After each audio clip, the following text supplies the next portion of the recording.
여러분 안녕하세요. 박영주 변호사입니다. 여러분 오늘은 제가 여러분들하고 힘 때문에 역치에 대한 이야기를 한번 해보려고 합니다. 저는 내가 하고 싶은 거, 나의 욕구를 억누르는 게 굉장히 당연한 시기를 보내왔거든요. 아마 여러분들도 저하고 비슷하지 않을까 이런 생각이 드는데 우리가 고등학교 때는 수능이 목표이기 때문에 내가 자고 싶은 거, 하고 싶은 거 이런 것들을 참고 우선 공부를 해서 대학교에 가야 된다라는 게 당연했고 그래서 좀 공부가 당연했던 시기를 보내게 되잖아요.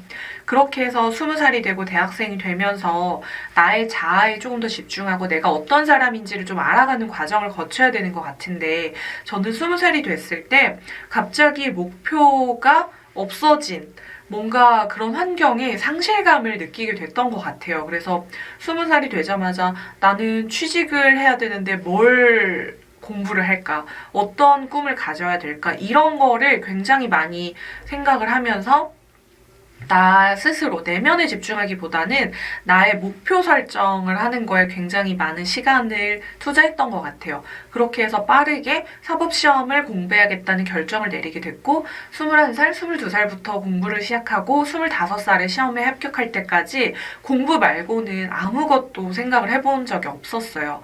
그러다 보니까 나 스스로를 잘 모르는 상태에서 시험을 합격을 하게 된 거죠. 그리고 제가 재학 중에 시험에 붙어서 바로 그 해에 졸업을 하고 그 다음 연도에 사법연수원에 들어가게 됐는데 사법연수원은 훨씬 더 공부를 많이 해야 되는 곳이었거든요. 그렇게 26, 27에도 내가 정확하게 뭘 원하는 사람, 어떤 사람이지, 내가 어떤 환경에서 스트레스를 받는 사람이지 이런 것들을 알지 못하는 상태로 시간을 보내게 됐습니다. 28이 됐는데 28도 너무 어린 나이잖아요. 28살에 사회초년생으로 보지 않고 사법시험을 붙은 변호사, 어른 이런 이미지로 저를 대한다라는 그런 생각을 했어요. 그래서 어른스러운 모습을 보이고 싶었고 세상에서는 일을 열심히 하고 안정적인 연애를 하고 결혼을 하고 이런 것들이 정답이라고 이야기를 했기 때문에 제가 또 이제 모범생 마인드, 모범생 병 같은 게 좀 있거든요. 당연히 남들이 맞다라고 생각하는 게 나한테도 맞을 거라고 생각을 하면서 나의 내면에 집중하기보다는 그냥 또 열심히 살려고 노력을 많이 했던 것 같아요. 굉장히 열심히 일을 했고 지금보다 일을 훨씬 더 많이 했었어요. 지금보다 돈도 더 잘 벌었고 근데 그때는 나이가 어리고 체력도 좋아서 이게 갑자기 몸이 아프다거나 이런 일이 없었기 때문에 문제의식 없이 그렇게 변호사 생활을 하게 됐던 것 같아요. 야근도 많이 하고 술도 많이 마시고 그렇게 제가 20대를 보내고 30대가 되면서 조금씩 문제가 생기기 시작했는데요. 처음에는 정신적인 문제로 오게 됐습니다. 너무 많은 스트레스를 받았고 쉬지 않고 계속해서 일만 하는 그런 일상을 반복을 하다 보니까 제가 좀 번아웃 같은 게 온 거예요. 정말 회사가 잘 되고 있었고 정말 일이 많았을 때. 근데 사실 제가 이제 와서 그때 내가 번아웃이었구나 라고 느끼는 거지 그때는 그런 생각조차도 하지를 못했었어요. 다만 그때 제가 느꼈던 거는 나 도망가고 싶다 이런 생각이 들더라고요. 근데 일이 너무 많아서 도망갈 수가 없는 상태였어요. 그때 제가 사건 기록을 캐리어에 다 싣고 제주도로 무작정 떠나게 됐는데 제가 혼자 있거나 멍 때리거나 이런 거를 못하는 사람이에요, 성격상. 근데 그때 제주도에 제가 혼자 가서 협재해변에 앉아서 조용하게 바다를 보고 있으니까 마음에 좀 평화가 오는 것 같더라고요. 좀 위안을 얻고 나 다시 이제 카페 가서 일해야겠다 하고 일어나서 시간을 봤는데 2시간이 훌쩍 지나가 있는 거예요. 제가 그런 걸 해본 적이 없었거든요. 그때 막연하게 내가 좀 휴식이 필요한 상태였나 보다라는 생각을 하게 됐었어요. 근데 그렇게 또 1, 2년을 하고 나서는 이제 좀 신체적인 문제가 오기 시작하는 거예요. 근데 그때도 저는 그렇게 큰 문제라고 생각을 못했어요. 한 번은 배가 아팠는데 사실 여자들은 많은 이유로 배가 아플 수가 있잖아요. 당연히 지나가는 과정 중에 하나라고 생각을 하고 그냥 진통제를 먹고 일을 이렇게 하고 있었는데 진통제를 먹고 혹은 조금 한 30분, 1시간 쉬면은 이게 일반적으로 나아지기 마련인데 나아지지 않고 계속 아픈 거예요. 방이 있었는데 제 방에서 그냥 담요를 깔고 나 조금 한 5분 정도만 누워있어야겠다 생각을 하고 그냥 바닥에 누워버렸는데 그때 제가 누운 지 1분도 안 돼서 기절을 한 거예요. 그렇게 기절을 해서 1시간 정도 있다가 일어났는데 계속해서 배가 아팠어요. 근데 그날 마침 제가 또 술 약속이 있었던 거죠. 그래서 일을 이렇게 하고 술을 마시러 갔고 술을 마셨어요. 근데 술이 잘 안 들어갔는데 컨디션이 안 좋으니까 그런 건가 보다 좀 자리를 지키다가 들어가야겠다 이렇게 생각을 했죠.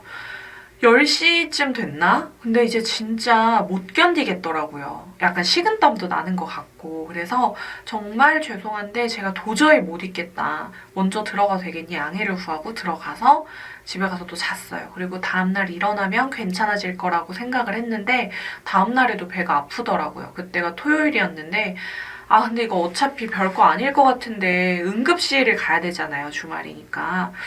이런 걸로 응급실을 가는 게 민폐가 아닐까? 이런 생각이 들어서 계속 병원에 가는 걸 참았는데 엄마하고 전화를 하는데 엄마가 제 얘기를 듣더니 미쳤냐고 병원을 가야 된다는 거예요. 그래서 제가 그때 저희 집이랑 제일 가까웠던 게 강남 세브란스 병원이었어요. 그래서 그래서 이제 제가 직접 운전을 해서 세브란스를 갔죠. 근데 세브란스를 가서 그 응급실을 가려고 하니까 이제 코로나 때문에 열 체크 같은 걸 하잖아요. 제가 열이 너무 많이 나서 이게 입원이 안 된다는 거예요. 그래서 저는 그때 제가 열이 나고 있다는 걸 그때 처음 안 거예요. 갑자기 제가 치료를 못 받는다고 하니까 엄청나게 불안감이 휩싸이면서 아픈 게 그제서야 확 느껴지더라고요. 그래서 어떻게 해야 되냐고 해서 119에 전화를 하고 119에서 성모병원을 가라고 안내를 해줘서 성모병원으로 갔고요. 성모병원에서 코로나 검사를 받고 이제 응급실에서 이것저것 검사를 했는데 우선은 약을 주고 퇴원을 하라고 하고 이 결과가 나오면 다시 병원에 오라고 그렇게 이야기를 하셨어요. 그래서 이제 퇴원을 하고 의사 지인한테 연락을 했어요. 의사 지인분께서 제 연락을 받더니 깜짝 놀라는 거예요.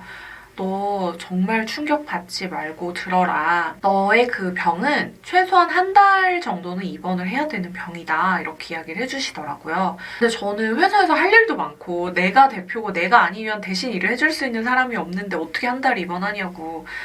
이거 그냥 그냥 통원 치료만 받아도 되는 거 아니냐고 이렇게 물어봤는데 아니라고. 정말 1달을 입원해야 된다고 얘기를 해주시더라고요. 그리고 실제로 제가 1달 동안 일을 못하고 병원에 있었어요. 그때 코로나라서 면회도 안 된다고 해서 저 혼자서 1달에 휴식 아닌 휴식을 취하게 됐던 거죠. 입원을 하고 나서 제 증세가 진짜 악화가 돼서 한여름이었는데도 너무 추워가지고 잠도 못 자고요.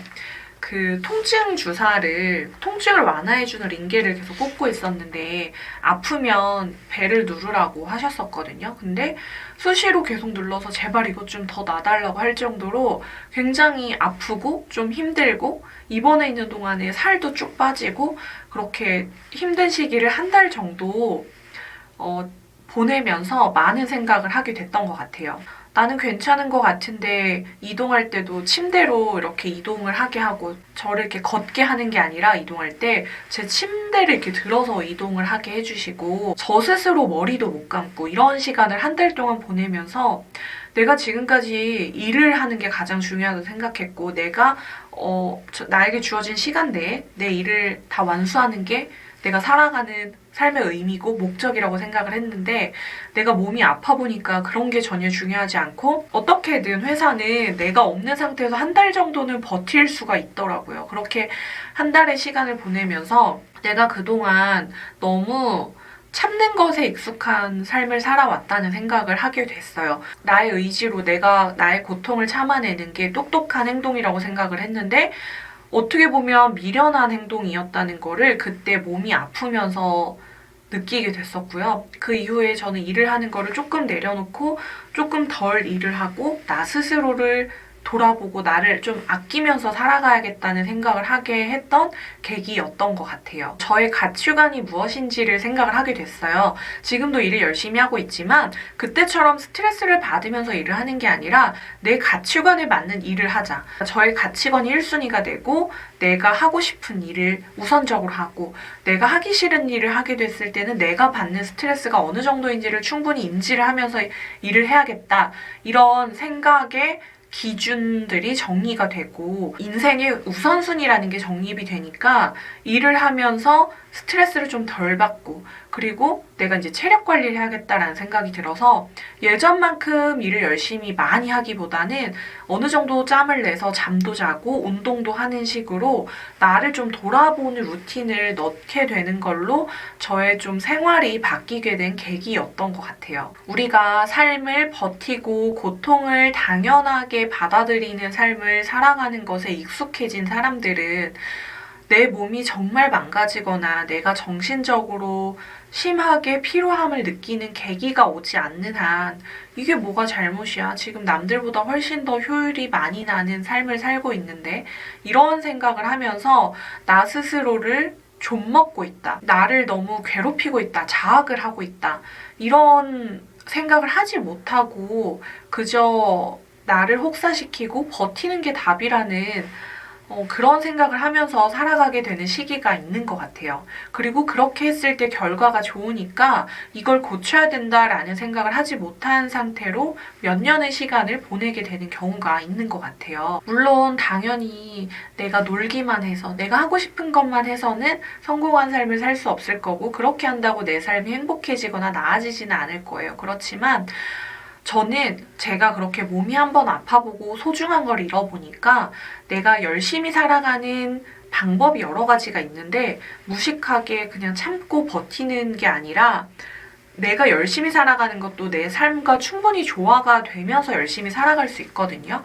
그래서 내가 살아가면서 내가 정신적인 스트레스를 그래도 최대한 낮출 수 있는 방법, 내 건강을 유지하면서 열심히 살 수 있는 방법이 충분히 있기 때문에 이런 것들을 한번 되돌아볼 수 있는 시간을 가져야 삶과 일의 균형이 맞을 수 있다라는 그런 생각을 하게 됐던 계기였던 것 같아요. 아무리 성공하고 내가 원하는 걸 이뤘다 할지라도 스트레스를 많이 받고 건강을 해치는 결과를 얻게 된다면 그건 결코 여러분들이 만족할 만한 결과는 아닐 거라고 생각을 해요. 우리가 열심히 살아가는 것도 중요하지만 여러분들이 살아가면서 내가 중요한 것을 놓치고 있진 않나 이런 고민을 한 번 정도는 해봤으면 좋겠다는 생각이 들어서 제가 정신적으로 너무 힘들었음에도 불구하고 계속해서 나를 돌아보지 않고 나아가다가 건강까지 잃을 수 있을 뻔했던 그 시절의 이야기를 여러분들에게 이렇게 공유를 해보고 싶어서 영상을 켜게 됐습니다.